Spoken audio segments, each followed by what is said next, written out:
சுட சுட ஜிலேபி, அதுவும் ஈஸியாக ஒரு கப் இட்லி மாவு இருந்தால் போதும். இன்ஸ்டண்ட்டாக இந்த ரெசிப்பியை ட்ரை பண்ணலாம்.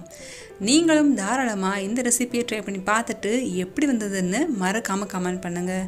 Welcome to AVD kitchen. இன்றைக்கி செய்ய போகிற இந்த ஜிலேபி ரெசிப்பிக்காக ஒரு கப் சுகர், ஒரு கப் அளவு தண்ணி சேர்த்து நல்லா கொதிக்க விடலாம். சர்க்கரை கரையட்டும். இது கூட அரை டீஸ்பூன் அளவுக்கு மட்டும் ஃபுட் கலர் ஆட் பண்ணிக்கலாம். ஜிலேபிக்கு கண்டிப்பாக ஃபுட் கலர் ஆட் பண்ணி தான் ஆகணும்.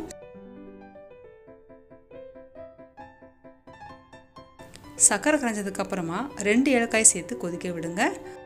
குலாப் ஜாமுனுக்கு பண்ணுற மாதிரியே சிரப் ஓரளவுக்கு பிசுபிசுப்பு வந்தால் போதும். அடுப்பு ஆஃப் பண்ணிடலாம்.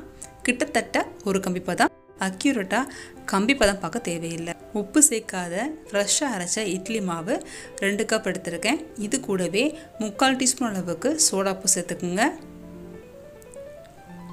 1/4 கப் அளவு கார்ன்ஃப்ளவர் ஆட் பண்ணியிருக்கேன். கார்ன்ஃப்ளவருக்கு பதிலாக தாராளமாக மைதாவோ இல்லை கோதுமாவோ யூஸ் பண்ணலாம். கார்ன்ஃப்ளவர் நான் கொஞ்சம் கொஞ்சமாக ஆட் பண்ணியிருக்கேன். நம்ம பாக்கெட்டில் ஊற்றி ஜிலேபிக்காக மாவை பிழியும் போது ஓரளவுக்கு டைட்டாக இருக்கணும். அதுக்கேற்ற மாதிரி திக்காக கலந்து எடுத்துக்கோங்க.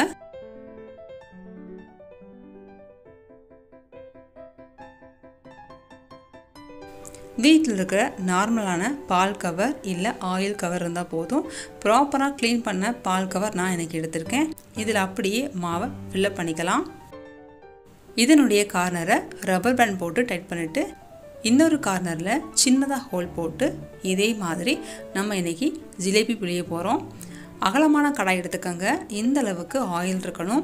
லைட்டாக தண்ணி விட்டிங்கன்னா பபிள்ஸ் க்ரியேட் ஆகும். இந்த ஸ்டேஜில் அடுப்பை லோ ஃப்ளேம் வச்சுக்கணும். பாருங்கள், பொறுமையாக கொஞ்சம் இடைவெளி விட்டு இதே மாதிரி ஜிலேபி சுற்றி எடுக்கலாம்.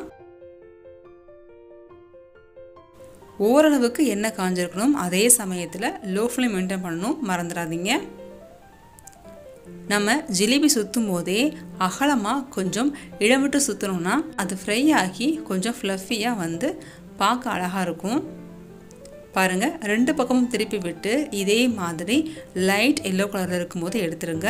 மேலே கிறிஸ்பியாக இருக்கும், உள்ளே சாஃப்டாக இருக்கும். இப்போது இந்த ஜிலேபியை நல்ல வார்ம் கண்டிஷனில் இருக்கக்கூடிய சுகர் சிரப்பில் டிப் பண்ணி எடுத்துடலாம். 2 நிமிஷம் 2 பக்கமும் திருப்பி விட்டு ஊற விடுங்க. ஒருவேளை உங்களுக்கு ஜிலேபி சுத்த லேட் ஆகுது அப்படின்னா அடுப்பு ஆஃப் பண்ணிவிடுங்க. ஜாஸ்தி எண்ணெயை காய விட்டுறாதீங்க. எண்ணெய் அதிக சூடாக இருந்தால் ரொம்ப சீக்கிரம் ஜிலேபி மேலே கிறிஸ்பி ஆயிரும். பட் உள்ளே வந்து மாவு அப்படியே இருக்கும். அதனால் எண்ணெயுடைய ஹீட்டை கண்ட்ரோல் பண்ணுறது ரொம்ப இம்பார்ட்டண்ட். இல்லை அப்படின்னா கொஞ்சம் ஆயில் ஆட் பண்ணி கூட எண்ணெயுடைய ஹீட்டை மெயின்டைன் பண்ணலாம். இதே மாதிரி எல்லா மாவையும் ஜிலேபி சுற்றி எடுத்தாச்சு.